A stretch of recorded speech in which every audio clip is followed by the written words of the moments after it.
Thank you very much.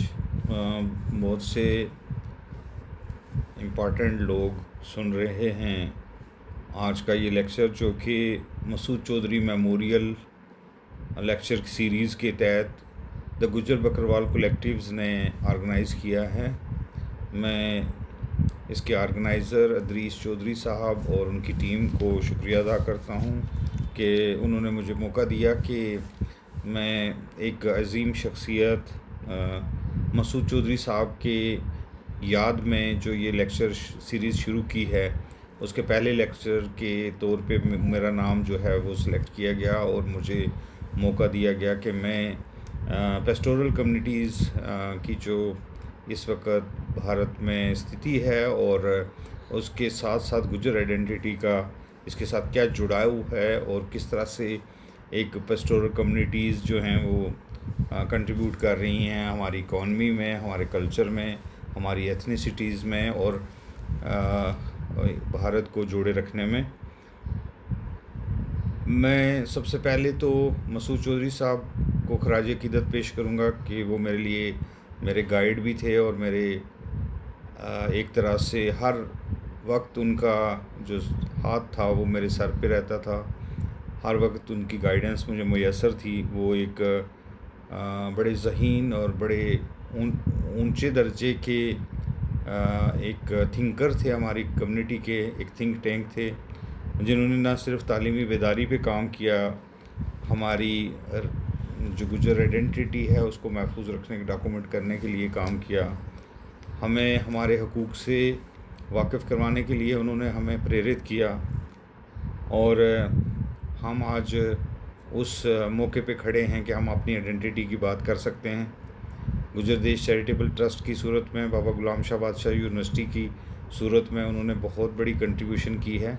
उसके अलावा भी वो एक बड़े एडवोकेट थे हमारी कम्युनिटी के, गुज्जर बकरवाल कम्युनिटी के, और जहाँ भी कोई इशू होता था तो वो पूरी एडवोकेसी उसकी करते थे। ना सिर्फ एडवोकेसी करते थे बल्कि उन्होंने बहुत सारे ऐसे स्टेप्स लिए जिससे कि हमारी कम्युनिटी को बहुत फ़ायदा हुआ, बहुत उसकी उठान में, उसको आगे ले जाने में एक बड़ा अहम किरदार है। उनके नाम पे एक म्यूज़ियम है, उनका एक स्कूल चल रहा है, उसके अलावा ट्रस्ट में बहुत सारी एक्टिविटीज़ चल रही हैं, लाइब्रेरी है और बहुत सारे ऐसे काम उनके नाम पे अभी भी जारी व सारी हैं जो कि उनकी यादाश्त को हमें ताज़ा करते हैं और हमें अपने साथ जोड़े रखते हैं। हमें मसूद साहब के साथ जुड़े रहना है और उस तहरीक के साथ, उस मूवमेंट के साथ जुड़े रहना है जो उन्होंने शुरू की है। सभी नौजवानों को और जो भी यहाँ बैठे हैं सभी का एक दफ़ा मैं वेलकम करते हुए, खुशामदीद करते हुए मैं बताना चाहूँगा कि आज की जो इस नशिस्त में, इस सेशन में जो बातें हम करने जा रहे हैं वो पेस्टोरल कम्युनिटीज़ के बारे में करने जा रहे हैं। पेस्टोरल कम्युनिटीज़ को मुख्तलिफ़ नामों से, अलग अलग नामों से जाना जाता है। अगर पूरे भारत में देखें तो मालदारी एक नाम से जो है ये कम्युनिटी जानी जाती है। माल का मतलब आपको रेवेन्यू लगता होगा, माल का मतलब आपको पैसा भी लगता है, लेकिन यकीनन किसी एक वक्त में जो एनिमल्स थे वो भी एक करेंसी की सूरत में इस्तेमाल होते थे। बल्कि आज भी हमारा बहुत सारा जो समाज है वो माल को करेंसी के तौर पे, पैसे के तौर के ऊपर और पैसे के नेमुल बदल के तौर के ऊपर इस्तेमाल करता है। चरवाहे भी कहा जा सकता है, मतलब चरागाहें इनके साथ जुड़ी हुई हैं। पेस्टोरलिज़म इसके साथ जुड़ा हुआ है। पेस्टोरलिज़म पे जितना ज़्यादा काम होना चाहिए था भारत के अंदर या बड़े सगीर के अंदर, सब कॉन्टिनेंट के अंदर, उतना नहीं हुआ है, लेकिन जिस कदर काम हुआ है उसको आगे बढ़ाने की ज़रूरत है, क्योंकि यूनाइटेड नेशन ने इस साल को पेस्टोरल कम्युनिटीज़ का साल करार दिया है और उस तरह से पेस्टोरल कम्युनिटीज़ के साथ जुड़ने की वजह से इस साल में और भी अहमियत बढ़ जाती है कि बहुत सारी किताबें आएँ और बहुत सारा हम काम करें। अब ये है कि पेस्टोरलिज़म जो है वो इंसान का सबसे पुराने पेशों में से एक है। एक अंदाज़े के मुताबिक जो जानवर हमारे साथ हैं इस वक्त मान लो हमारे पास गाय है, तो गाय 8-9 हज़ार साल पहले पालतू बनी। हमारे पास भैंस है तो वो 6-7 हज़ार साल पहले पालतू बनी। और कहा जाता है कि दलदली इलाके में जो भैंसें थी वो पानी में रहती थी, और वहाँ से निकाल करके इंसान ने इसको इस्तेमाल किया और उसको पालतू बनाया। हमारे लोगों का एक बड़ा हिस्सा जो है वो भैंसों के साथ, गाय के साथ जो है गुज़रता है। और मैं समझता हूँ कि ये जो तारीख़ है आज की और इसके पीछे 5,000 साल की, हम किसी न किसी एक मौके पे इन जानवरों के साथ जुड़े होंगे, और हमने उसी के साथ अभी भी अपने आप को जोड़े रखा है। एक इंसानियत की जो कंटिन्यूटी है, उसका एक मिसाल जो है वो हमारी कम्युनिटी है। जो प्रिमिटिव वर्ड को हालांकि नेगेटिव मीनिंग में लिया जाता है कि लेकिन हम उसको पॉजिटिव मीनिंग में लेते हैं कि इंसान ने किस तरह से तरक्की की, इंसान किस तरह से एक ह्यूमन बीइंग और एक एनिमल के बीच में जो रिश्ता है उसको सादर किए हुए उसको निभा रहा है, उसका मिसाल जो है वो हमारी कम्युनिटी है। मैं समझता हूँ कि गाय को पालतू बनाए हुए, भेड़ बकरी को पालतू बनाए हुए अगरचे हज़ारों साल हो गए हैं, लेकिन उस कंटिन्यूटी को हम बहाल रखे हुए हैं। उसी का एक मिसाल जो है वो हमारी कम्युनिटी है। अब जब आपके पास एक पेस्टोरल लाइफस्टाइल होगा तो आपको सबसे बड़ी ज़रूरत जो है वो पास्चर्स की पड़ेगी, चरागाहों की पड़ेगी। वो इलाका पड़ेगा जिसके लिए आप एनिमल और उसके गुजारे के लिए जो इलाके हैं उनकी ज़रूरत पड़ती है। पूरे हिस्ट्री के अंदर अगर हम देखेंगे तो इंसानियत ने इलाकों को खोल के रखा इंसानों के लिए, जानवरों के लिए। लेकिन कुछ वक्त आया पिछले 100-150 साल के अंदर, 200 साल के अंदर, कि जिसमें ये सारी चीज़ें चेंज हो गई। इंसान ने जो हज़ारों साल में अपना एक कंटिन्यूटी बनाई थी, उस कंटिन्यूटी को ख़त्म कर दिया गया, क्योंकि इंसान अपनी उस लालच में आ गया कि मैं इसको ज़मीन को एज रिसोर्स इस्तेमाल करूं और इसके ज़रिए कुछ पैसा इकट्ठा करूं और उस पैसे को इकट्ठे करके अपनी हुकूमत चलाऊं और अपना जो राजपाट है उसको आगे बढ़ाऊं। तो उसी कंटिन्यूटी में जो है ब्रिटिश इरा के अंदर 1865 के अंदर जंगलों के ऊपर जो है वो जंगलों को अपने कब्ज़े में लेने के लिए इंडियन फॉरेस्ट एक्ट बना। पहले वो 1865 में बना। 1865 में बनाने के बाद इनको लगा कि हम इसको लागू नहीं कर सकते, क्योंकि लार्जर पेस्टोरल कम्युनिटीज़ को इसके ख़िलाफ़ हो जाएंगी और हमारे लिए एक विद्रोह का सिलसिला हो जाएगा, एक बगावत शुरू हो जाएगी। तो फिर भी इन्होंने कुछ अरसे सोचा ब्रिटिशर्स ने, लेकिन 1878 में इसको पार्शली लागू कर दिया गया। फिर पूरे तरीके से अगर इसको लागू किया गया तो 1927 के इंडियन फॉरेस्ट एक्ट के तहत इसको पूरे भारत के अंदर लागू किया गया, ब्रिटिश दौर के अंदर।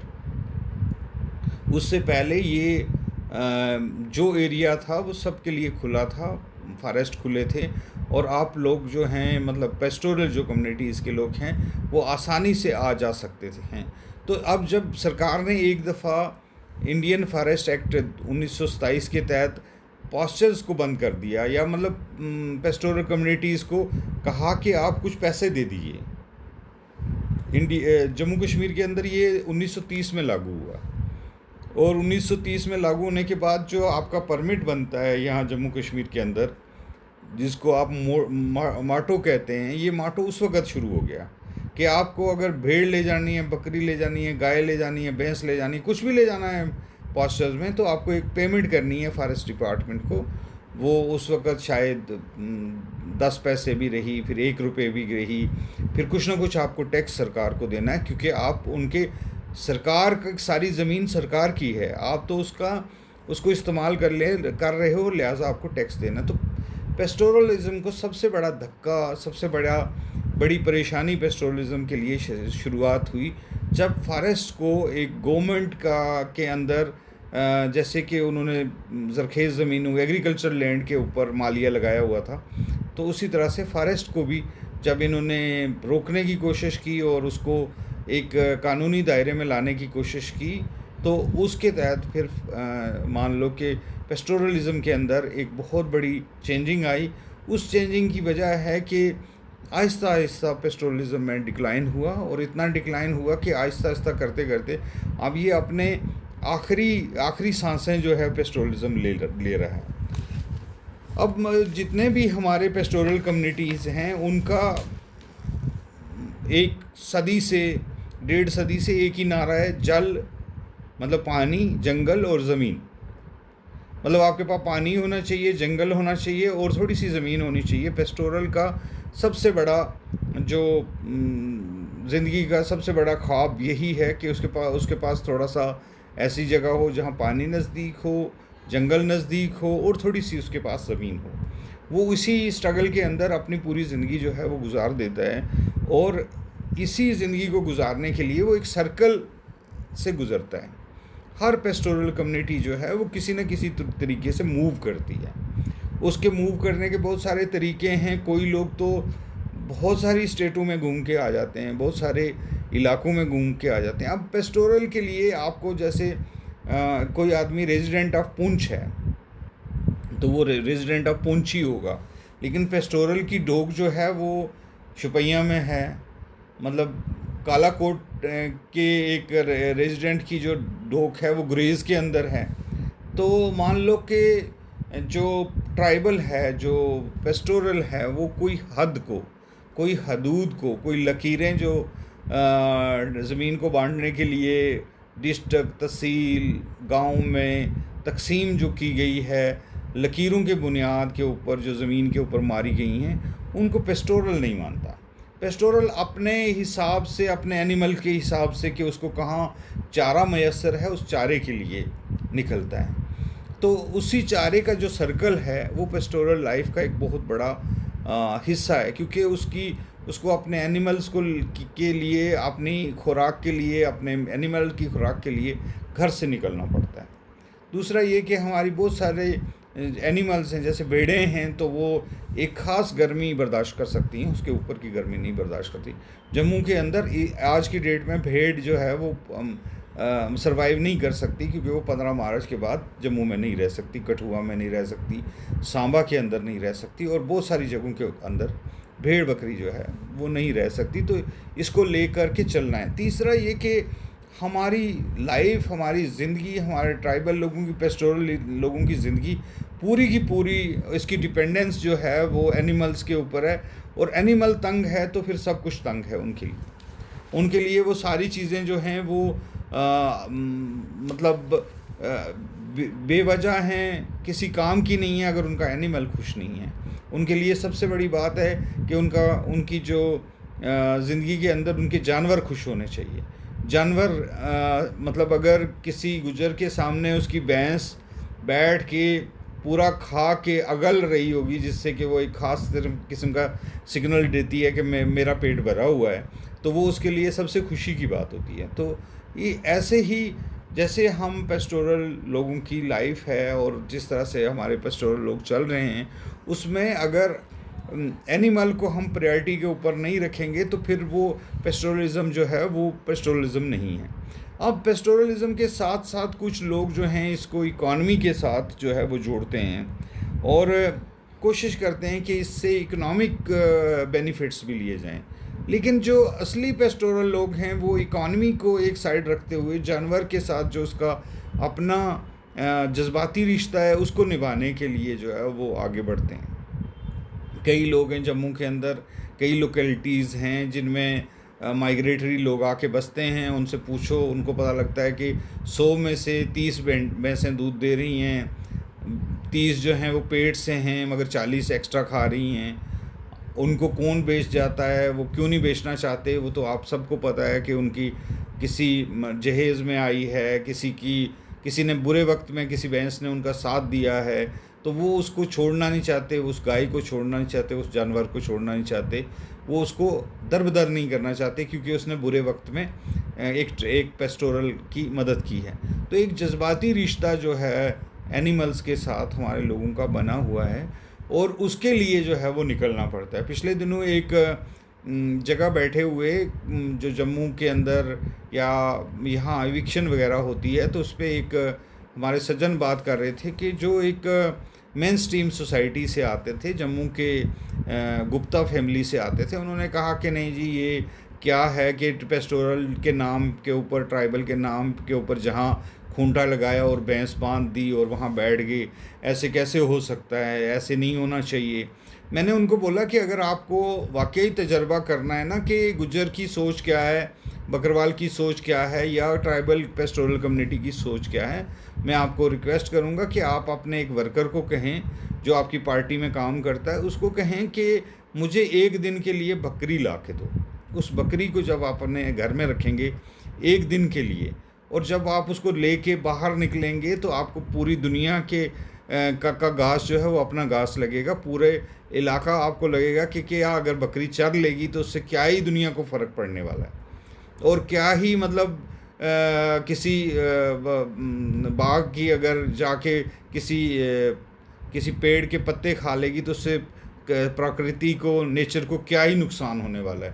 तो ये जो एक सोच ट्राइबल के अंदर है, एक पेस्टोरल कम्युनिटीज़ के अंदर है, कि वो अपने एंगल से जो है वो समझते हैं चीज़ों को कि भाई मेरी भैंस, अगर मेरी गाय, मेरी जो बकरी है, अगर वो कुछ पत्ते खा लेती है, कोई घास का इस्तेमाल कर लेती है, तो उससे क्या ही दुनिया के अंदर फ़र्क पड़ने वाला है।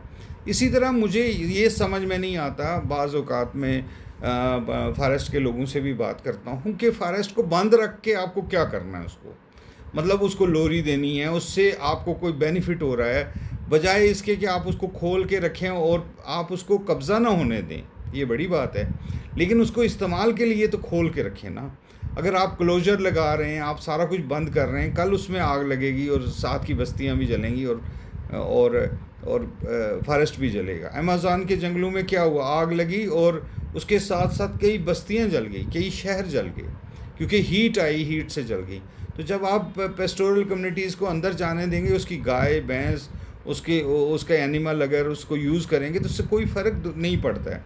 और प्राइम मिनिस्टर की जो एक योजना, जो वन धन योजना शुरू की गई है इस वक्त पूरे इंडिया के अंदर, तो वन धन ये है कि जंगल से आप चीज़ें लें और अपना धन कमाएं, और पेस्टोरल कम्युनिटी ताकि इज़्ज़त से, शान से जिए। इसका ये मतलब नहीं होता है कि जैसे कि 2006 के बाद में इन्होंने, सरकार ने चाहा कि 1927 का जो फॉरेस्ट, इंडियन फॉरेस्ट एक्ट है, उसमें ट्राइबल के लिए कुछ नहीं है। वो सिर्फ एक नोटिस दे सकते हैं कि आप इलीगल ऑक्यूपेंट हैं और आपको निकाला जा सकता है, डिमोलिश किया जा सकता है, कुछ भी किया जा सकता है, जो होता है। लेकिन जब 2006 में एक फॉरेस्ट राइट एक्ट के तहत फॉरेस्ट डिवेलर्स के लिए एक राइट लाया गया, उसका मतलब ये था कि फॉरेस्ट के अंदर रहने वाली कम्युनिटी, पेस्टोरल कम्युनिटी, और ख़ास तौर के ऊपर जिनका लाइवलीहुड का कुछ हिस्सा जो है फॉरेस्ट से निकलता है, तो वो कम से कम उसको इस्तेमाल करें और उसके ऊपर उनके राइट्स हों और वो वहाँ बैठ सकें और रह सकें। अब जब ट्राइबल स्टेटस देने की बारी आती है तो वो कहते हैं कि आप आइसोलेटेड प्लेस में होने चाहिए, ट्राइबल लाइफस्टाइल आपका होना चाहिए, आप पेस्टोरल कम्युनिटीज़ के साथ होनी चाहिए, आपका जंगल के साथ एक जोग्राफिकल आइसोलेशन में एक हिस्सा होना चाहिए, आप प्रिमिटिव होने चाहिए। आप मतलब प्रिमिटिव का मतलब हो गया कि एक जंगल में रहने वाला होना चाहिए। तो जब आप सारा कुछ, जब ट्राइबल स्टेटस दे रहे हो तो वही पूछ रहे हो कि तुम हो। जब आप ट्राइबल स्टेटस देते हो तो कहते हो आप जंगल से नहीं, जंगल में नहीं बैठ सकते। ऐसा नहीं है। मतलब जो फॉरेस्ट राइट एक्ट ने जो दिया है समाज को और हमारे लोगों को, वो उस तरह से पहुंचा नहीं है। लेकिन ये है कि उस एक्ट के अंदर बहुत सारे ऐसी शिक हैं, जैसे कि आप किसी पेस्टोरल को बाहर नहीं निकाल सकते। आर्टिकल उसका सेक्शन 4(5) कह रहा है कि आप अविक्ट ही नहीं कर सकते जब तक कि वो राइट ना ले ले, और अगर उसका राइट नहीं बनता तो लास्ट फोरम तक ना चला जाए, तब तक आप उसको निकाल नहीं सकते। उसको कानून जो है, एक्ट जो है, जो पार्लियामेंट ने पास किया, वो उसको कंजर्वेशन का राइट भी देता है। वो कहता है कि वो घूमे, वो इसको इस्तेमाल करे, वो माइनर फॉरेस्ट प्रोड्यूस को यूज़ करे। इसके बावजूद जो है, मतलब एक एक्ट पास हुआ है, उसके लिए कुछ रूल्स बने हैं, सारा कुछ बना है, लेकिन वो पूरे का पूरा उस तरह से इस्तेमाल नहीं हो रहा है ट्राइबल कम्युनिटीज़ के लिए और पेस्टोरल कम्युनिटीज़ के लिए, जिसके लिए वो बना। और इसका नतीजा ये निकला कि अगर आज से 50 साल पहले 100 लोग जो हैं 100 फैमिलीज़ एक गांव से माइग्रेट करती थी, आज उसकी तादाद घट के 30 तक पहुंच गई है, 20 तक पहुंच गई है, और ये हर दिन कम हो रही है। लोग पेस्टोरलिज्म को छोड़ रहे हैं, हालांकि पेस्टोरलिज्म की वजह से यहाँ की इकानमी, यहाँ की जीडीपी, यहाँ का सारा कुछ आपके सामने है कि किस तरह से उसका उठान हो रहा है, किस तरह से वो आगे लिया जा रहा है, किस तरह से वो कंट्रीब्यूट कर रहे हैं यहाँ की इकानमी के अंदर। इसके बावजूद जो है मतलब इसकी डिक्लाइन हो रही है, और इसके लिए एज सच पेस्टोरल कम्युनिटीज़ को, ट्राइबल कम्युनिटीज़ को डिफ़ाइन करने के लिए बहुत सारी चीज़ें हैं, लेकिन पेस्टोरल को डिफ़ाइन करने के लिए कुछ नहीं है। पेस्टोरल को डिफ़ाइन करने के लिए आप अगर एनिमल हस्बेंड्री डिपार्टमेंट में चले जाओगे कि आप पेस्टोरल किसको मानते हैं, वो सभी को पेस्टोरल मानते हैं। जिसके पास एनिमल है वो सबको पेस्टोरल मानते हैं। वो ये नहीं मानते कि भाई एक कम्युनिटी जो इसके साथ जुड़ी हुई है उसका हक है कि वो पेस्टोरल है और उसी को उसका एनिमल्स का के ऊपर जो स्कीमें आ रही हैं वो उसको देनी चाहिए। नहीं, वो नॉर्मल लोगों को स्कीमें दे रहे हैं, वो डेयरी फार्म नॉर्मल लोगों को दे रहे हैं, और डेयरी के अंदर और जो भी इसका कारोबार है, कारोबार के अंदर पेस्टोरल नहीं है। पेस्टोरल अपने एनिमल को पालता है, उसमें से दूध निकालता है, या वो मीट के तौर पे बेचता है, या वो किसी भी तरीके से बेचता है, लाता है, बेचता है, मार्केट उसके पास नहीं है आगे। While as dairy farm Jammu के अंदर या जम्मू के इर्द गिर्द या पूरे इस रीजन के अंदर गुजर्स के पास है नहीं है डेयरी फार्म। गुजर खुद लाता है, डेयरी वाले को बेचता है, और डेयरी वाला अपना कारोबार उससे चलता है। तो मैं समझता हूँ कि गुजर का जो एनिमल्स के साथ रिश्ता, दूध भी बेचना अभी स्टार्ट किया है। दूध बेचने की कोई ज़्यादा हिस्ट्री पुरानी नहीं है। जब अंग्रेज़ आए उनको ज़रूरत पड़ी दूध की, क्योंकि वो कोठियों में रहने लगे। जब वो लोग जब अर्बनिज़म आया तो उस वक्त दूध की ज़रूरत पड़ी, और उस वक्त दूध की ज़रूरत पड़ी तो दूध जिसके पास था उसने कहा सरप्लस है तो दे दो। तो जब सरप्लस दूध था तो तब बिकना शुरू हुआ। गुजरों का कोई पेशा नहीं है दूध बेचना, कोई इसका हमारा है कि हम एनिमल्स के साथ हैं, हम एनिमल लेते हैं, बेचते हैं, सब कुछ करते हैं। हम कलाड़ी बना रहे हैं अपने साथ, हाँ, जिसका कि प्राइम मिनिस्टर ने परसों अपनी तकरीर में कहा, अपनी मन की बात में कलाड़ी के लिए, और जम्मू कश्मीर के गुजर बकरवाल को कहा कि वो कलाड़ी के साथ जुड़े हुए हैं। तो मैं समझता हूँ कि कलाड़ी के साथ जो हमारा रिश्ता है दूध के साथ, और ख़ास तौर पे घी के साथ, और दूसरी जो प्रोडक्ट हैं, डेयरी प्रोडक्ट हैं, उनके साथ है, वो उसी लेवल पे। दूध घर घर जाके देना हमारा काम नहीं था, लेकिन ये अर्बनाइज्ड होने के बाद ये शुरू हुआ। और अब क्योंकि कुछ कंपनीज़ आ गई हैं इसमें, वो अब अमूल वाले आ गए, दूसरे आ गए, वो दूध बनाते हैं, दूध बेचते हैं, दूध बनाते हैं, दूध बेचते हैं।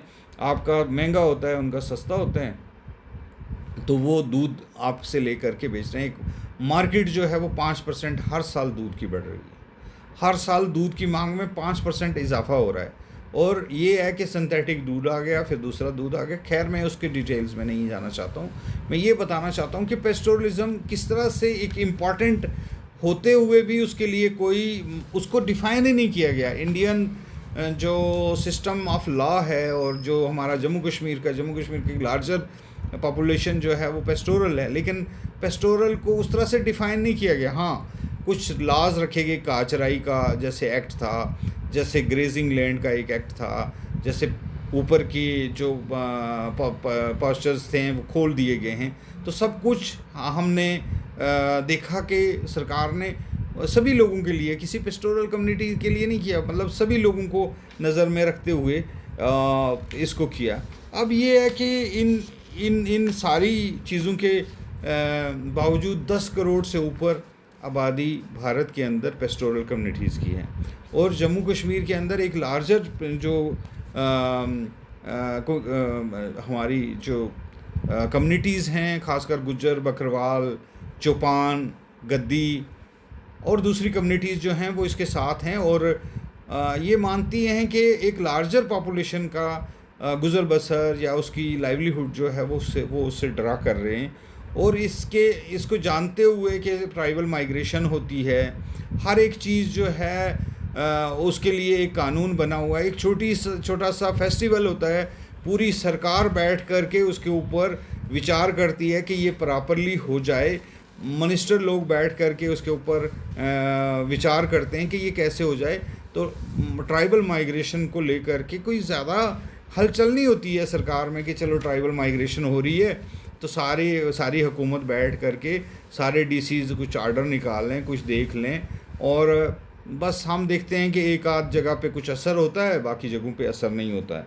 तो इतनी बड़ी कम्युनिटीज़ के ऊपर और इतने बड़े रिसोर्सेज को पैदा करने वाले लोगों के साथ के लिए उस तरह से मौके नहीं हैं जिस तरह से इस तरह की कम्युनिटीज़ को दिए जाने चाहिए। इंडस्ट्रीज़ के लिए आपके पास मौके हैं, आप कोई कारोबार खोलना चाहते हैं, आपके लिए मौके हैं, आपके लिए सब बैंक आगे आ जाते हैं, सारा कुछ आ जाता है।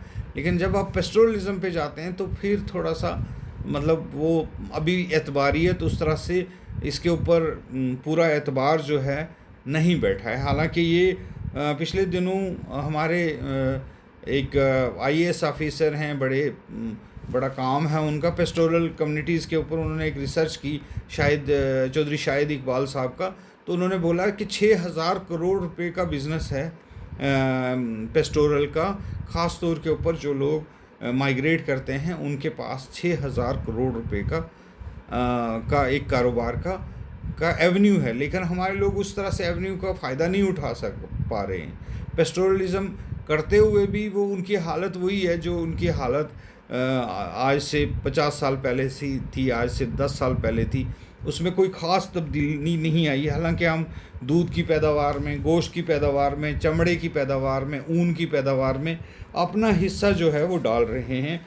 और ये नहीं है कि हम कुछ कम्युनिटीज़ की तरह इसको एक बंदा घर का चला जाता है। हमारी पूरी फैमिलीज़ जो हैं पूरा एक फैमिली अफेयर्स के तौर के ऊपर इसको पेस्टोरलिज्म को लेकर के चल रहे हैं। और इसके बावजूद जो है वो उतना ज़्यादा जितना खुल कर के एवेन्यूज़ मिलने चाहिए थे वो एवेन्यूज़ नहीं मिले, बल्कि बंद हो रहे हैं, जैसे कि मैंने फॉरेस्ट के बारे में बोला। अब यूनाइटेड नेशन इसके बारे में क्या कहते? दुनिया भर में पेस्टोरल कम्युनिटीज़ हैं, भारत में भी हैं और बाकी दुनिया के अंदर बहुत बड़ा इलाका। यूएन की एक रिपोर्ट के मुताबिक पेस्टोरल कम्युनिटीज़ के लोग जो ग्लोब है उसका 75% एरिया को इस्तेमाल करते हैं, और 75% एरिया बहुत बड़ा एरिया माना जाता है कि अगर आप 75% एरिया के ऊपर पेस्टोरल लोग दिखाई देते हैं। हमारे लोगों का फुटफॉल जो है, मतलब आप पुंछ से शुरू होने वाला बंदा जो है वो गुरेज़ की डोक में जा रहा है, कोई लद्दाख की डोक में जा रहा है, कोई ज़ांस्कार जा रहा है, तो ये 400-500 किलोमीटर के ऊपर उसका फुटफॉल है और वो हर जगह से गुज़र के जा रहा है, उसका एनिमल जा रहा है, उसका सारा कुछ जा रहा है। तो मैं समझता हूँ कि हमारे लोगों ने भी एक बड़ा इलाके को अपने एनिमल्स के साथ देखा है, बल्कि उसकी रखवाली भी की है और उसको इस्तेमाल भी किया है। मैं समझता हूँ कि दुनिया में जिस तरह से यूनाइटेड नेशन ने कहा कि कार्बन का फैलाव हो रहा है, तो ये कम्युनिटीज़ सबसे ज़्यादा काम कर सकती हैं। पेस्टोरल कम्युनिटीज़ काम कर सकती, एनिमल काम कर सकते हैं कि इसको जितना काम किया जाए इंसानियत के लिए। जो इस साल का इनका इशू भी है यूनाइटेड नेशन का कि क्लाइमेट चेंज के हिसाब से और क्लाइमेट के हिसाब से जो है वो पेस्टोरल कम्युनिटीज़ को देखा जाएगा। और दूसरा जो बायोडाइवर्सिटी में इनकी कंट्रीब्यूशन हो सकती है कि बायोडाइवर्सिटी को ज़िंदा रखने के लिए, उसमें आग ना लगे, उसको जोड़ के रखने के लिए, और इसको अपने एक पेशे के एतबार से और पेस्टोरलिज्म के साथ जोड़ करके जब आप एनवायरनमेंट को देखेंगे, बायोडाइवर्सिटी को देखेंगे और कार्बन को देखेंगे और दुनिया के अंदर जिस तरह से खाना बदोश लोगों के साथ किया जा रहा है उस हिसाब से देखेंगे, तो यूनाइटेड नेशन का ये जो एक साल पूरा इन्होंने पेस्टोरल कम्युनिटीज़ को दिया है, ये एक अपने आप में एक अलग से इनकी एक ताकत को मानने की बात है। अगर दुनिया एक ताकत मान रही है पेस्टोरल कम्युनिटीज़ की और यूनाइटेड नेशन ताकत मान रहा है कि पेस्टोरल कम्युनिटी एक ताकत है, तो हम क्यों नहीं मान रहे? हमारे इर्द गिर्द बैठे हुए लोग क्यों नहीं मान रहे? हम छोटी छोटी चीज़ों में क्यों पढ़ रहे हैं? हम एनिमल को साथ ले जाने वाले को हम समझते हैं कि पता नहीं ये क्या कहा जाएगा फॉरेस्ट के अंदर जा कर के, मतलब पूरे फॉरेस्ट को कि जंगली जानवर आके लोगों को तंग करते हैं, उनको क्लोजर लगाया गया, उनको उनकी उनकी गेट बंदी की गई, उनको तारबंदी की गई, लेकिन थोड़ा एक गेट तो रख दो ना पेस्टोरल के लिए, लेकिन वो सिलसिला नहीं है। यूनाइटेड नेशन ने कहा कि तमाम दुनिया के अंदर जो हुकूमतें हैं, गवर्नमेंट्स हैं, उनको पेस्टोरल कम्युनिटीज़ के बारे में लचकदार रवैया रखना चाहिए। उनको देखना चाहिए इनके क्या इश्यूज़ हैं, उसी हिसाब से लचकदार पॉलिसी बनानी चाहिए कि हाँ ठीक है तुम यूज़ कर लो, ये फॉरेस्ट करना, ये कर लो, दूसरा करना, दूसरा कर लो, तुम लचकदार रहो। तुमने क्या ही कर लेना है कि अगर फॉरेस्ट के अंदर ट्राइबल नहीं जाएगा तो उसको बचा के अंदर घास पूरी करके आपने क्या करना है, उसको बेचना है, फॉरेस्ट डिपार्टमेंट ने उसको यूज़ करना है, बल्कि उसने और परेशानी वहाँ पे खड़ी करनी है। तो यही एक चीज़ को ख़त्म करने के लिए उसने कहा, यूनाइटेड नेशन ने, कि भाई लचकदार रवैया जो है वो इस्तेमाल होना चाहिए। और ये वही चीज़ें हैं जो हम डे टू डे लाइफ में फेस कर रहे हैं कि हमारे यहाँ लचकदार रवैया जो है वो फॉरेस्ट को लेकर के, पेस्टोरल कम्युनिटीज़ को लेकर के नहीं है। और नेचर के साथ हमारे लोगों का जुड़ाव और आइडेंटिटी को ख़ास तौर पे मैं अपने लोगों को बताना चाहूँगा। अपने बहुत सारे नौजवान में देख रहा हूँ कि हमारे इस लेक्चर में जुड़े हुए हैं, और जहाँ तक ये बात पहुँचे वहाँ तक ये बात पहुँचाएँ कि पेस्टोरलिज़म करना या पेस्टोरलिस्ट होना कोई नीच होने की का सिलसिला नहीं है।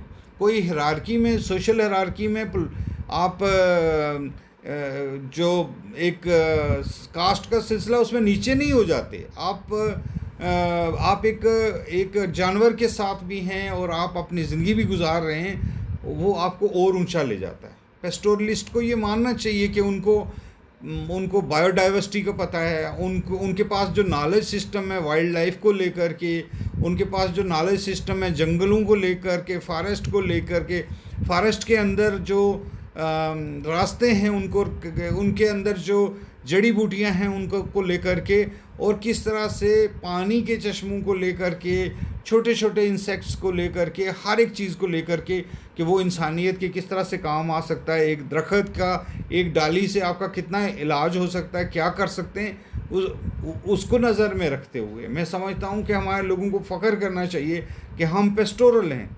हम एक मेन स्ट्रीम सोसाइटी से हट के एक बड़ी सोसाइटी हैं जो एनिमल की भी नॉलेज रखते हैं, जो बायोडाइवर्सिटी की भी नॉलेज रखते हैं, जो इंसानी रिश्तों की भी नॉलेज रखते हैं, और सारा कुछ को साथ लेकर के चल रहे हैं। तो हमें इस बात पे फ़ख्र होना चाहिए कि हम पेस्टोरलिस्ट हैं। आपको अगर कोई कहे आप ट्राइबल हैं, आप कहें हाँ मैं जी पेस्टोरलिस्ट हूँ, मैं ट्राइबल हूँ, मेरे पास घर में इतनी भैंसें हैं, आप इस पे खुशी से इजहार करेंगे मेरे पास इतनी भैंसें हैं। आप ये बता सकते हैं कि हम एनिमल के इशारे भी समझते हैं, हम उनकी ज़ुबान भी समझते हैं, हम उनके जज्बात भी समझते हैं, हम इंसानों के जज्बात भी समझते हैं। तो पेस्टोरल होना कोई कमतर होना नहीं है। पेस्टोरल होना एक ऊंचा शख्स होना है, एक नॉलेज वाला शख्स होना है, एक ऐसा आदमी होना है जो सड़क से निकल कर जब पहाड़ की तरफ चलता है, जंगल की तरफ चलता है, तो उसको सब पता होता है, हर चीज़ पता होती है। मतलब एक आदमी को, आप शहर में बैठे हुए को, जब जिसकी मैंने जिक्र किया, पूछा कि आपके पास कोई पालतू जानवर रहा है, आपने कोई पालतू जानवर देखा है, आपने कोई पालतू जानवर के साथ अपना एक्सपीरियंस किया है, नहीं किया है, तो फिर आपको मैं क्या बता सकता हूँ कि पेस्टोरल लाइफ क्या है। तो पेस्टोरल लाइफ को अपनी जो पेस्टोरल आइडेंटिटी है गुजर्स की, ख़ास तौर के ऊपर, कि जिस आइडेंटिटी को लेकर के गुजर आगे बढ़ रहे हैं, उस आइडेंटिटी को, पेस्टोरल आइडेंटिटी को अपनी सुपर आइडेंटिटी माने। ये तो आज सरकार आई, आज ऐसे सिस्टम आए, 1920 में पासपोर्ट आया तो उन्होंने लकीरें बनाई कि ये हमारा मुल्क है, वो मेरे मुल्क से तुम्हारे मुल्क में जाने के लिए पासपोर्ट लगेगा। ट्राइबल के लिए कोई पासपोर्ट ही नहीं था, कोई लकीर ही नहीं थी, वो घूम रहा था। हमारी तो सिंध से लेके गुजरात तक गुजर जो है घूम रहा है, हर जगह घूम रहा है। मतलब दिल्ली का गुजर भी आधा पेस्टोरल है, उसने भी अभी सिस्टम अपना रखा हुआ है। राजस्थान में भी सिस्टम रखा हुआ है, जनाब गुजरात में भी रखा हुआ है, उत्तराखंड में भी रखा हुआ है, हिमाचल में भी रखा हुआ है, जम्मू कश्मीर में भी रखा हुआ है, पंजाब में भी हमारे लोग जा रहे हैं। तो हमारा एक पेस्टोरल जो सिस्टम है उसको प्रोटेक्ट करने के लिए आप जो पढ़े लिखे लोग हैं जो इस वक्त इस लेक्चर के साथ जुड़े हुए हैं, इन चीज़ों के ऊपर गौर करना है कि असल में इस पेशे को, जो कि दुनिया का कदीम तर पेशा है और एक ऐसा कल्चर है जो कि कंटिन्यूटी में हज़ारों साल से चल रहा है, और जो एनिमल्स के साथ और प्रकृति के साथ और नेचर के साथ आपको जोड़ रहा है, उसको कायम रखने के लिए आप लोगों को ऊपर वाले ने चुना है और आप ही काम कर रहे हैं। ये हमारे बुज़ुर्ग कहते हैं कि ये पैगंबरों का पेशा है, ये कृष्ण जी महाराज का पेशा है। जो जितने बड़े बड़े लोग रहे हैं उनको एनिमल्स के साथ रहें, क्योंकि आप एनिमल्स के साथ रहोगे आप दुनिया को समझोगे, आप मानोगे कि दुनिया के अंदर जो एनिमल है उससे इंसान कितनी बातें जो हैं वो सीख करके आगे चलता है। तो अगर दुनिया के अंदर इस तरह से इन पेशों को इज़्ज़त दी गई है तो आप भी अपने पेशे को इज़्ज़त दें। आप अगर आप हिंदू गुज्जर हैं तो आप कृष्ण जी के वंशज के एतबार से इस पेशे को इज़्ज़त दें। अगर आप हजूर पाक के मानने वाले हैं तो उनके पेशे के एतबार से इसको इज़्ज़त दें। आप किसी भी पैगंबर को ले लेंगे। मैं एक दफ़ा अपने बेटे के साथ चर्च में गया, वहाँ जो 25 तारीख को जो दिन होता है, तो मेरे बेटे ने मुझे कान में कहा, बहुत छोटा था उस वक्त, कि आप तो ये कहोगे कि ईसा मसीह भी शेफर्ड थे, वो भी गुज्जर थे। मैंने कहा बिल्कुल वो शेफर्ड थे, देखो कितनी अच्छी तस्वीर बनी हुई है कि वो आप भेड़ों के साथ थे। वो तो जानवरों के साथ तो इंसान सीखता है, इंसानों को तो सिखाना है उसको। तो आप उस पेशे के साथ हैं जो मुतबरक है।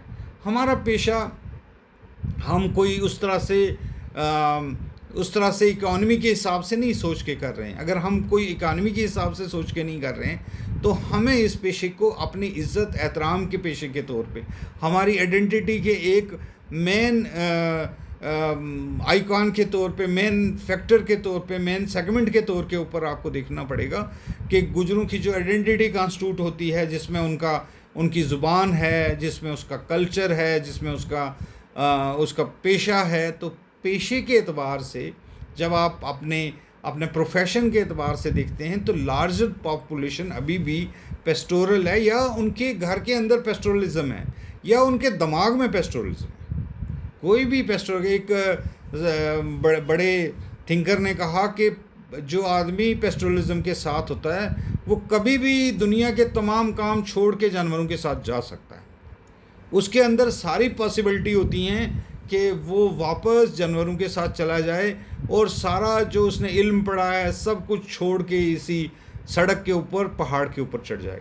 ऐसा हो सकता है और ऐसा हुआ है। लोगों ने सब कुछ यहाँ छोड़ा है और एनिमल लेकर के खुदा के साथ, नेचर के साथ, कायनात के साथ अपना रिश्ता जोड़ा है।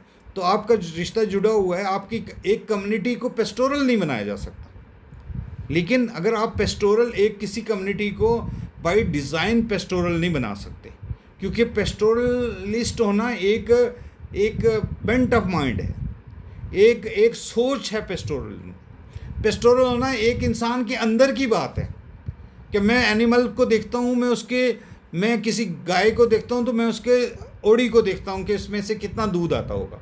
मैं उसकी सेहत को देखता हूँ कि वो कितनी अच्छी सेहत में है। मैं किसी भैंस को देखता हूँ तो मैं देखता हूँ कि मतलब इसके नए नक्श कैसे हैं, इसकी आंखें कैसी हैं, क्या ये पंच कल्याण है, क्या इसके ऊपर निशान लगे हुए हैं 5 जिससे ये लकी हो गई है, क्या मैं ये सारी चीज़ें देखता हूँ क्योंकि मैं पेस्टोरल हूँ। कि मैं एक कुत्ते को बड़े गौर से देखता हूँ कि इसकी आंखें कैसी हैं, ये कैसा है, चाहे वो गली में घूम रहा है, चाहे वो रास्ते में बैठा हुआ है, क्योंकि मेरे अंदर एक पेस्टोरलिस्ट है और मैं उसको देख सकता हूँ। बाय डिज़ाइन आप किसी आदमी को पेस्टोरलिस्ट नहीं बना सकते। अगर आप बाय डिज़ाइन किसी को पेस्टोरलिस्ट नहीं बना सकते तो जो आदमी पेस्टोरलिस्ट हैं, जो काम कर रहे हैं, उनसे ये पेशा क्यों छीन रहे हैं आप? उनसे किसने आपको हक दिया कि आप उन लोगों से ये पेशा जो है वो छीन करके और उनके ऊपर ऐसे हालात बना देंगे वो ये पेशा आगे न ले जा सकें।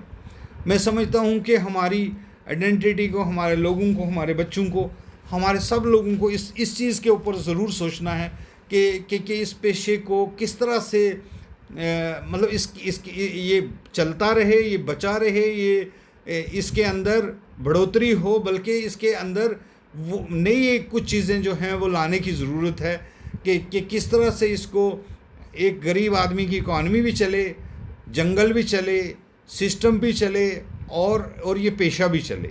तो इस सारे इस बैकग्राउंड के अंदर मैं समझता हूँ कि इस लेक्चर की सबसे ज़्यादा ज़रूरत थी कि भाई किस तरह से हमारा जो नई नस्ल है उसको पेस्टोरलिज़म को एक इज़्ज़त की नज़र से देखना है, एक उसके राह में आने वाले कांटे हटाने हैं। आपको गवर्नमेंट को राज़ी करना है कि वो कौन सी पॉलिसीज़ लेकर आए जिससे कि पेस्टोरलिस्ट लोग जो हैं वो अपना कारोबार, अपना सिलसिला जारी रख सकें, अपनी जो लाइवलीहुड है उसको आगे ले जा सकें, अपना जो सदियों पुराना मोबाइल कल्चर है उसको बहाल रख सकें। अगर ये सिस्टम ख़त्म हो जाएगा तो हमारे जो रिचुअल्स हैं माइग्रेशन के वो साथ में ख़त्म हो जाएंगे, हमारे जो डोक जाने वाले गाने हैं वो ख़त्म हो जाएंगे, हमारा जो नॉलेज है बायोडाइवर्सिटी की वो ख़त्म हो जाएगी, हमारा जो जड़ी बूटियों की नॉलेज है वो ख़त्म हो जाएगी, हमारे जो रास्तों के मुतल्लिक हमारी नॉलेज है वो ख़त्म हो जाएगी, वो पानियों से मुतल्लिक जो हमारी जानकारी है वो ख़त्म हो जाएगी। और हम जो एक जगह से दूसरी जगह पहुंचते हैं अपने एनिमल्स के साथ, उन एनिमल्स की ज़िंदगी को क्या होगा जिस तरह से वो डिक्लाइन हो रहा है कि लगातार 40% घोड़े जो हैं वो 5 साल में कम हो गए। 2019 की रिपोर्ट आई है। अब इस साल जो पीछे जो एनिमल के ऊपर एक सेंसस हुआ है उसकी रिपोर्ट आनी बाकी है। ऐसी रिपोर्टें जब आएंगी तो आपको पता चलेगा कि किस तरह से डिक्लाइन हुआ है एनिमल्स का डिक्लाइन क्यों हुआ है, क्योंकि पेस्टोरल कम्युनिटीज़ का डिक्लाइन हुआ है, और जितना डिक्लाइन हुआ है उससे 4 गुना ज़्यादा उसकी जो है वो मांग जो है वो मार्केट के अंदर बढ़ रही है। आपके कश्मीर के अंदर सबसे ज़्यादा गोश्त की मांग है, हम पूरा ही नहीं कर पा रहे। जम्मू कश्मीर अपना ही पूरा नहीं कर पा रहा कि वो गोश्त सप्लाई कर ले। हमारे लोग जो भेड़ बकरी पालते हैं, जो इतना आप अलो करते हैं, उसमें से जो पालते हैं उसमें से 2 महीने का 3 महीने का निकलेगा, बाकी तो नहीं निकलेगा। बाकी तो हमें एक्सपोर्ट करना है। एक्सपोर्ट करना है तो 1000 रुपये में गोश्त खरीदना है, 700 रुपये में गोश्त खरीदना है, उसके बगैर कोई चारा नहीं है। और अगर ये पैसा हमारी जम्मू कश्मीर स्टेट को जाए, यूटी को जाए, हमारे भारत देश को जाए, हमारे लोगों को जाए, तो इसमें कोई फ़र्क नहीं पड़ने वाला। तो आपको इसके लिए रास्ता हमवार करना है कि इस कंटिन्यूटी में पेस्टोरलिज्म भी चले, आइडेंटिटी भी चले, और हमारे लोगों का जो डे टू डे लाइफ है वो भी चले। अब मैं कुछ क्वेश्चन आप अगर करना चाहेंगे तो मैं देख सकता हूँ। अदरीस चौधरी साहब जो हैं वो अगर हैं तो वो कंटिन्यूटी में जारी रखें। Yes, sir. Ishfaq Ahmed, Department of Political Science and Question पूछा, how can we maintain a balance between modernity and preserving the cultural traditions? Modernity जो है ना, उसको आपने मॉडर्निटी को हम लोग ये समझते हैं कि जैसे मतलब इन चीज़ों से डिटैचमेंट है। मॉडर्निटी इनसे डिटैचमेंट नहीं है।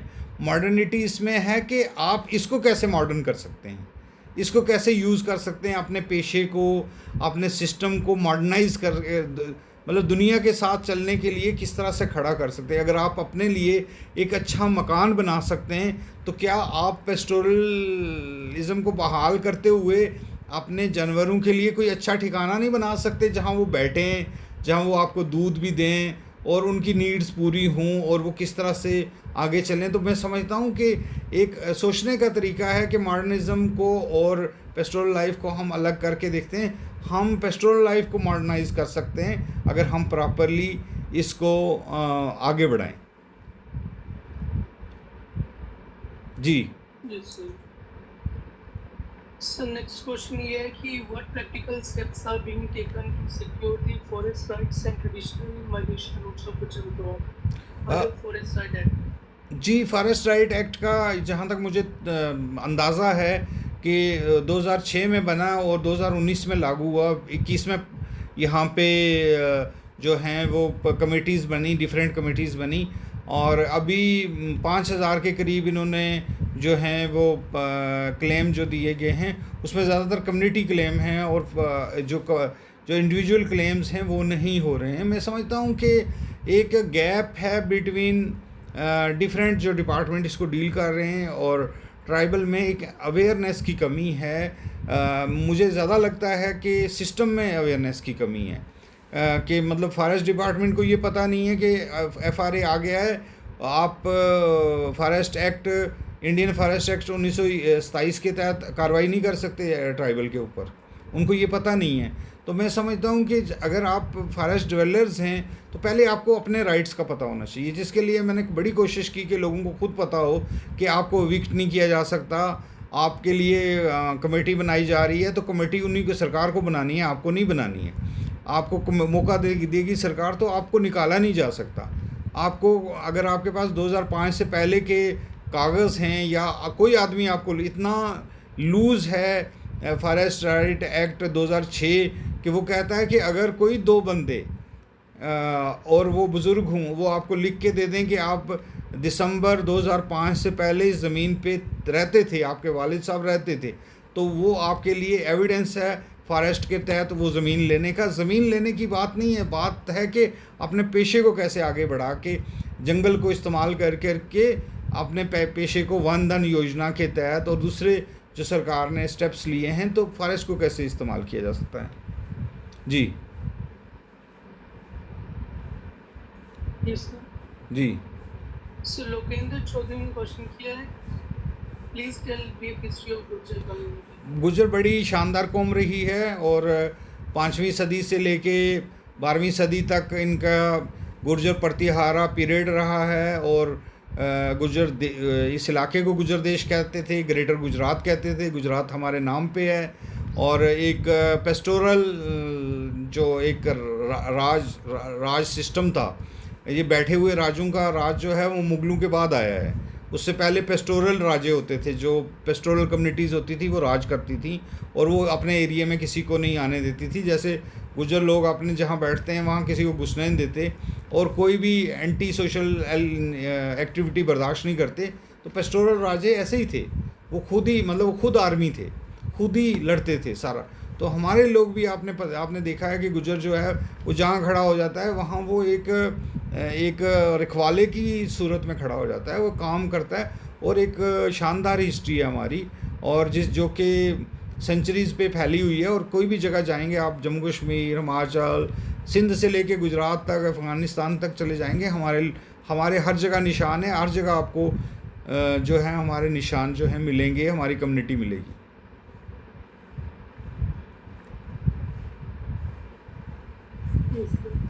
जी। So नाज़िम चौधरी ने क्वेश्चन पूछा है कि kindly give reference of article on horses. Pardon, एक दफ़ा फिर दोहराइए। सर आपने लेक्चर के बीच में घोड़ों के बारे में बताया था ना। जी तो जी। वो यही रेफरेंस देखें, जो इसके रेफरेंसेस जो हैं वो आपको जो है अगर आप सर्च करेंगी animal senses Jammu and Kashmir, तो आपको एक मिल जाएगा कि उससे पहले वाले सेंसेस में और इस सेंसेस में क्या डिफरेंस है एनिमल सेंसेस में। तो वो आपको एनिमल हस्बेंड्री की जो वेबसाइट है गवर्नमेंट ऑफ इंडिया की, government of Jammu and Kashmir की, वहाँ से मिल जाएगी, नहीं तो मैं आपको दे दूँगा। जी। Yes sir. Sir Simran Mahajan का क्वेश्चन है कि will be able to halt the demolition of pastoral Holmes.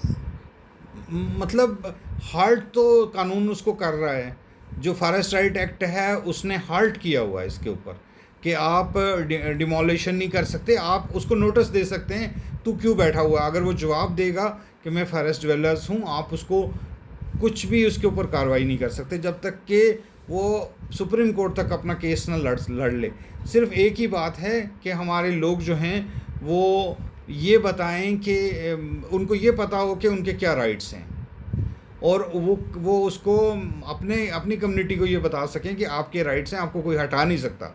आप जहाँ बैठे हैं, आपको फॉरेस्ट राइट एक्ट जो कि सुपरसीड करता है इंडियन फॉरेस्ट एक्ट को, वो जो आपके लिए अवेलेबल है, तो आपको कौन निकाल सकता? कोई नहीं निकाल सकता। सर सेकंड लास्ट क्वेश्चन है मुजम्मिल राशिद का। जी जी। कि हम कैसे indigenous knowledge system younger generation में प्रिजर्व कर सकते हैं? मतलब एक तो ये है कि उनको जानकारी, इंडिजिनियस सिस्टम जो है वो तो कंटिन्यूटी में होता है। मान लो कि एक आदमी अगर डोग जाता है, अपने एनिमल्स के साथ जाता है, एक अपना सिस्टम अपनाता है, तो उसको पता होता है कि मुखर हो गया है, पाँव को माल को मोखर हो गया तो उसको क्या देना है, उसको टाकू हो गया तो उसको क्या देना है, अगर माल इस तरह से भी बाल लगा हुआ है तो उसको क्या देना है, और इस जड़ी बूटी को कैसे करना है। तो अगर ये जो पेस्टोरल सिस्टम है ये कंटिन्यूटी में रहेगा तो नॉलेज भी कंटिन्यूटी में रहेगी। नॉलेज कंटिन्यूटी में रहेगी तो आगे आगे लोगों के अंदर जब लिखने की सलाहियत आएगी, लिखने पढ़ने का सिलसिला शुरू होगा तो ये सारा कुछ लिखा जाएगा। जो बायोडाइवर्सिटी के बारे में जो भी नॉलेज है, जो भी इंडिजीनियस हमारे पास सिस्टम है, उस सब को प्रिजर्व हो जाएगा। सिर्फ एक दफ़ा ये है कि ये कंटिन्यूटी में चलते रहना चाहिए और हमारे बुज़ुर्गों से हमारे बच्चे सीखते रहने चाहिए कि ऐसी आवाज़ आ रही है तो एनिमल को क्या प्रॉब्लम है, अगर ऐसा हो रहा है तो प्रकृति क्या कह रही है, अगर ऐसे बादल गरज रहा है तो कहाँ नहीं खड़े होना है, किस किस किस दरख्त के ऊपर बिजली गिरती है उसके नीचे नहीं खड़े होना है, किस जगह पे बिजली गिरती है वहाँ नहीं खड़े होना है, किस जगह पे फ्लड आने का ख़तरा होता है, फ्लड आने से पहले की निशानियाँ क्या होती हैं। तो ये सारा कुछ इंडिजीनियस जो नॉलेज है ये कंटिन्यूटी में होती है और सारी नॉलेज कंटिन्यूटी में होती है। जितनी भी पेस्टोरल कम्युनिटीज़ की, ट्राइबल कम्युनिटीज़ की नॉलेज, अगर उसमें कंटिन्यूटी है प्रैक्टिस में तो नॉलेज भी बढ़ेगी। यस सर, ये अब लास्ट क्वेश्चन है जी सर। डॉक्टर तानवी भट्टी कुछ कह रहे हैं कि वो सेकंड जनरेशन नॉन पेस्टोरलिस्ट हैं और उनके एंसेस्टर पेस्टोरलिस्ट थे, तो बोल रहे हैं कि जैसे उनको अभी पेस्टोरलिज्म का एक्सपीरियंस नहीं है तो कैसे फर्स्ट स्टेप्स ले सकते हैं पेस्टोरलिज्म की स्टडी। बिल्कुल, मतलब मैं समझता हूँ कि कुछ लोगों को ना कुछ दिनों के लिए एक प्रैक्टिस के तौर के ऊपर करना चाहिए कि कुछ एनिमल्स के साथ रहने की कोशिश करनी चाहिए कि मतलब या तो वो किसी एक डेरे के साथ रहें और उसको बोलें कि मुझे एनिमल्स के साथ चलना है, मुझे किसी न किसी सूरत के अंदर मुझे अपने साथ रखो, मुझे 20 दिन के लिए एनिमल्स के साथ अपनी जो कल्चरल प्रैक्टिसेस को रिवाइव करना है। मैं जाना चाहता हूँ, मैं जाना चाहती हूँ। और अगर आप स्टेप लेते हैं तो आपको बहुत सारी चीज़ें जो हैं वो आएंगी समझ में कि क्या पेस्टोरलिज्म कितना मुश्किल है, पेस्टोरलिज्म में क्या किया जा सकता है। और मैं समझता हूँ कि थोड़ा हिम्मत करने की ज़रूरत है। एक लड़की वहाँ दिल्ली से आई और उसने कहा कि मुझे पेस्टोरल कम्युनिटीज़ के साथ रहना है। तो मैं इकबाल साहब जो कि सांबा के वहाँ मानसर के पास रहते हैं, इकबाल फामड़ा साहब, तो मैंने उनको रिक्वेस्ट की, वो उनके साथ रही। और 1 महीने के बाद जब वो आई तो मैं उसको पहचान नहीं सका क्योंकि उसके चेहरे का रंग काला हुआ था और उसके बाल खुले हुए थे। मैंने कहा कैसा रहा? उसने कहा it was a wonderful experience, लेकिन मुझे आपका शुक्रिया कि आपने मुझे मौका दिया। मैं एनिमल्स के साथ रही, मैं ट्राइबल के साथ, मैं पेस्टोरल के साथ रही। तो कुछ दिनों के लिए अपना पेस्टोरल के साथ रहने का भी एक्सपीरियंस गेन करें। जी जी, गोसिया जी का हाथ खड़ा कर रही हैं, बताएं। यस सर, लास्ट क्वेश्चन है जी सर कि हम क्या स्टेप्स ले सकते हैं गोजरी लैंग्वेज को प्रिजर्व करने के लिए? जी, हम क्या स्टेप्स ले सकते हैं गोजरी लैंग्वेज को प्रिजर्व करने के लिए? हाँ बिल्कुल, पहले उसको बोलते रहिए और उसके पुराने लफ्ज़ों को याद रखिए और उन लफ्ज़ों को दोहराते रहिए और अपने घरों में गोजरी बोलिए, अपने बच्चों के साथ गोजरी बोलिए और गोजरी के गीतों को, गोजरी ज़ुबान को, इतनी मीठी ज़ुबान को अपने हाथ से न जाने दीजिए।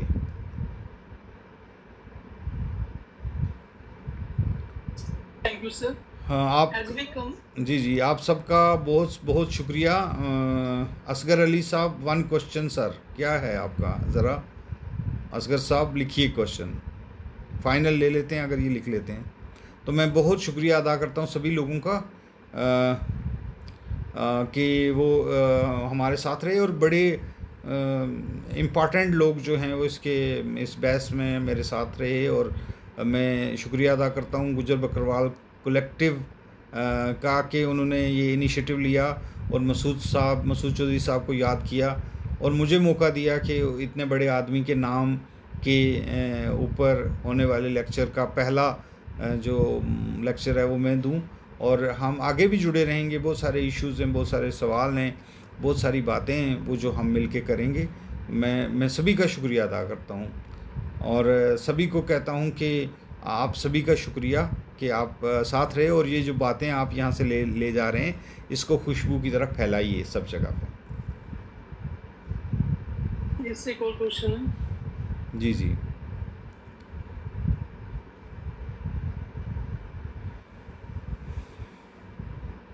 सर गाजिया रोजी जी ने क्वेश्चन किया, जी जी जी बताइए। whether young Gujjar Bakwal should pursue education or seek new employment opportunity.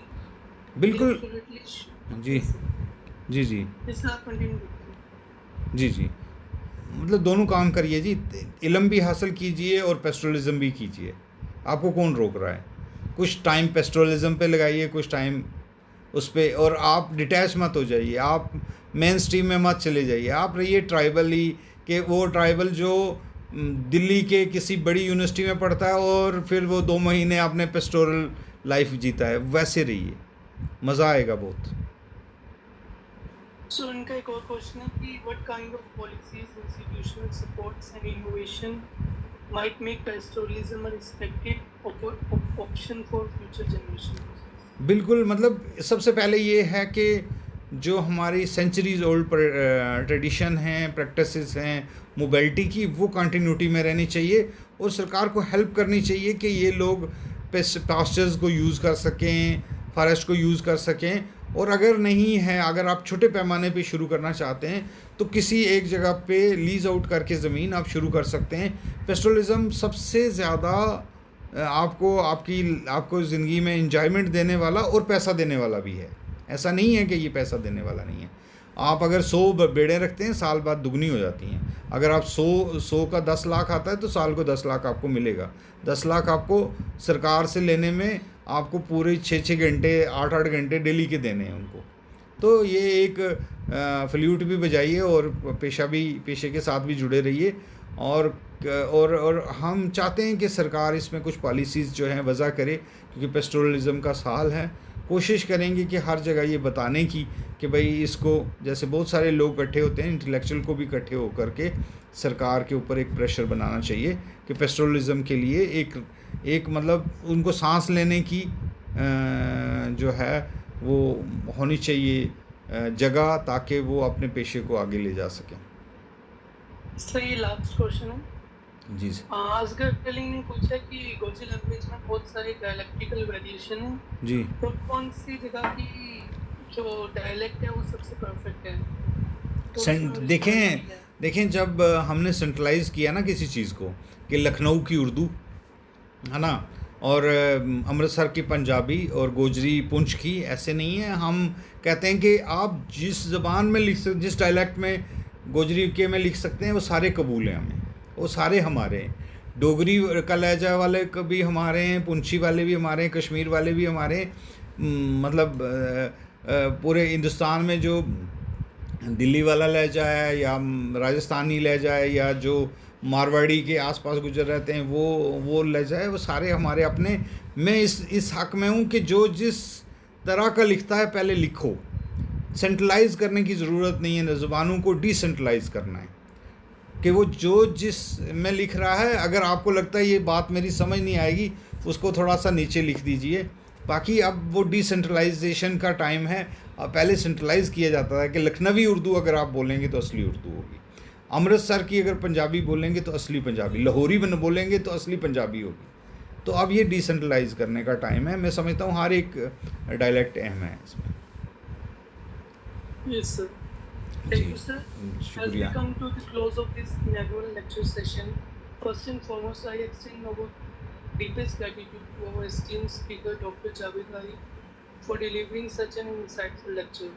Your lifelong commitment to documenting and preserving the history, language, and culture of every community has not only enriched academic discourse but also strengthened the cultural foundations. As we conclude today's session, we hope this is just the beginning of many such conversations. Thank you all for being a part of this meaningful beginning. Thank you. Thank you very much.